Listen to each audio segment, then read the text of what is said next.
একটু আলোচনা করতে চাই আজকের দিনের অন্যতম একটি বড় ঘটনা।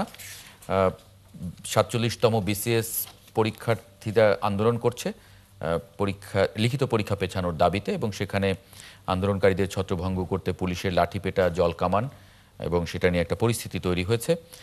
যদি একটু যুক্ত করে নেই একজন পরীক্ষার্থী সাইফ মুরাদ এবং আন্দোলনকারী। সাইফ মুরাদ, মানে কি কারণে আপনারা পেছানোর আন্দোলন করছেন, এবং এটা অনেক দিন ধরেই করছেন? এর আগেও আপনাদের একজন প্রতিনিধির সঙ্গে আমার কথা হচ্ছিল এই অনুষ্ঠানে, সেটাও আমার যতদূর মনে পড়ে 10-15 দিন আগে হবে, বা আরেকটু বেশিও হতে পারে। সেই জায়গা থেকে জি, আমাদের আসলে আন্দোলনটা ওই পরীক্ষার রুটিন দেওয়ার পর আগ থেকে শুরু হয়। আর আমাদের আন্দোলনটা আসলে পরীক্ষা পেছানোর জন্য না, আমাদের আন্দোলনটা হচ্ছে যে একটা যৌক্তিক সময় দিয়ে আমরা আমাদের প্রতি যে জুলুমটা হচ্ছে সেই জুলুমটার যেন না হয়, সেখান থেকে যেন আমরা রেহাই পাই, সেটার জন্য আসলে একটা আন্দোলন করতেছি। আসলে আমাদের পরীক্ষা পেছানো শব্দটা আমাদের সাথে যায় না, কারণ আমরা পরীক্ষার জন্য যৌক্তিক যেটা সময়, সে সময়টাই পাইনি। কারণ আপনার আপনারা যদি অ্যানালাইসিস করেন তাহলে দেখবেন অতীতে হচ্ছে গিয়ে একটা পরীক্ষাতে মিনিমাম সর্বনিম্ন 6 মাস ছিল। ইভেন আমাদের সাথে যারা এখন বসবেন পরীক্ষা দিতে, পুরাতন শিক্ষার্থী যারা আগেও বিসিএস লিখিত পরীক্ষা দিয়েছেন, তারা অলরেডি 1.5 বছর একটা গ্যাপ পেয়েছেন।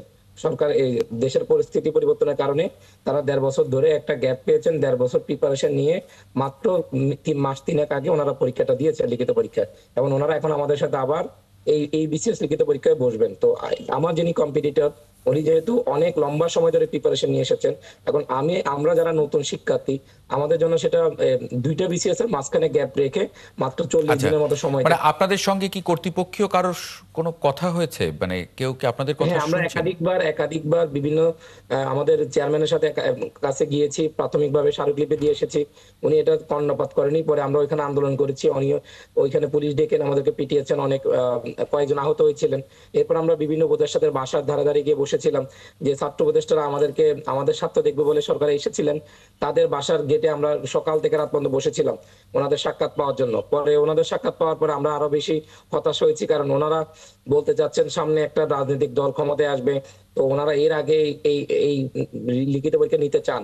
তো সেক্ষেত্রে আমরা নতুনরা যদি ক্ষতিগ্রস্ত হই, সেক্ষেত্রে আমাদেরকে স্যাক্রিফাইস করতে বলতেছেন। তো ওনারা তো এই অধিকারটা রাখেন না, যে যারা একটা শিক্ষার্থী, সে তার ফ্যামিলি, তার সমাজ এবং তার স্কুলের প্রতিনিধিত্ব করে কিন্তু না, একটা মানে বিশেষ। রাজনৈতিক দল ক্ষমতায় আসলে পরীক্ষা দিলে কি মানে কি আমরাও সুবিধা সেটা কি জানতে চাই, অসুবিধা? সেখানে সমস্যা কোথায়? নতুন রাজনীতি দল এসে যদি পরীক্ষা নেয়, সেখানে সমস্যাটা কোথায়? জি, আর এই জুজু দেখিয়ে আমাদের পরীক্ষা কেন এইভাবে তাড়াহুড়ো করে ফয়েজ নিতে হবে? ফয়েজ আহমদ, একটু মন্তব্য আশা না করছি দেখুন, আপনার।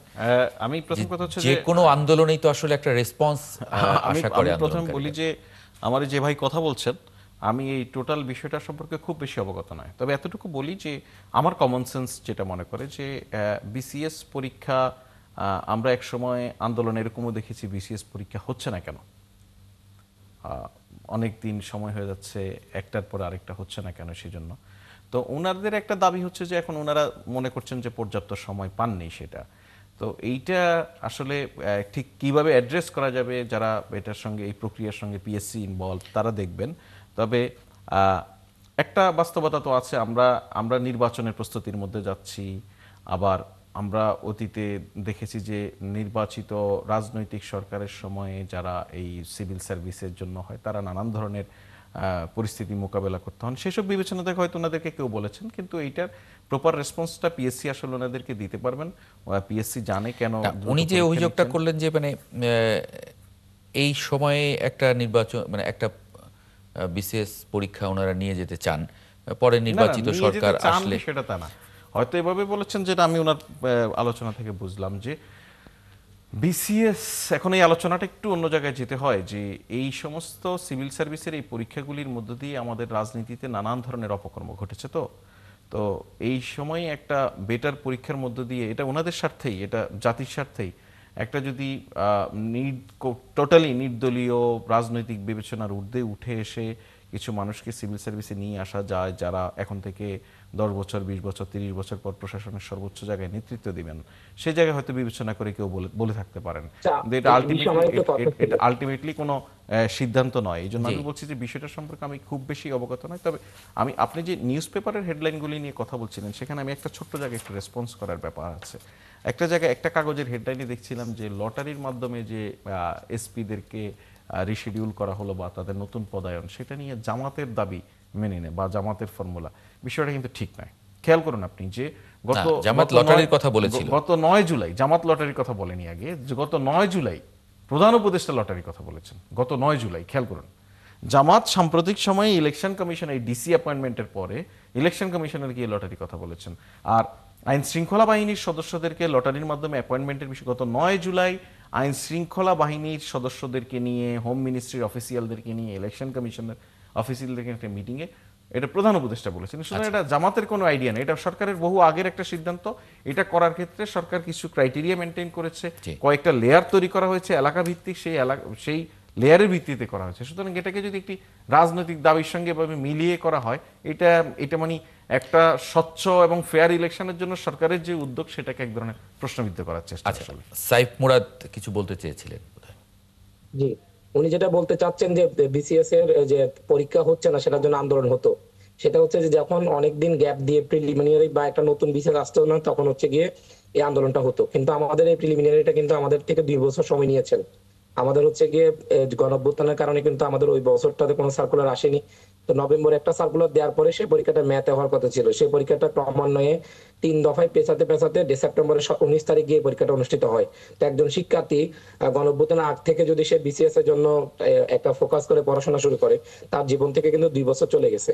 যিনি নতুন শিক্ষার্থী আর কি, 2 বছর পরে সে যখন অনেক কষ্ট করে ইতিহাসে সবচেয়ে কঠিনতম একটা প্রিলিমিনারি পরীক্ষা এবার হয়েছে, সে পরীক্ষায় পাশ করার পর যখন সে দেখে যে তার পুরাতন শিক্ষার্থীর সাথে তার মানে কম্পিটিশন করার মতো একটা লেভেল প্লেইং মিনিমাম ফিলটা নাই, যে না আমি বইপত্র কেনার আগেই পরীক্ষা হয়ে যাচ্ছে, আরেকজন মাত্র 3 মাস আগে 1.5 বছর সময় নিয়ে পড়াশোনা করে এসেছেন, মাত্র 3 মাস আগে উনি একটা পরীক্ষা বসেছেন, সেম একটা পরীক্ষা বসেছেন, আবার একই পড়াশোনা নিয়ে 3 মাসের মতো উনি দ্বিতীয় পরীক্ষা দিতে পারতেছেন, যেখানে আমি মাত্র 40 দিন পাচ্ছি আমার প্রিলিমিনারি পরীক্ষার পরে, এবং আমার বইপত্র বের হওয়ার আগে এবং আচ্ছা। নোটপত্র গোছানোর আগেই পরীক্ষা শেষ।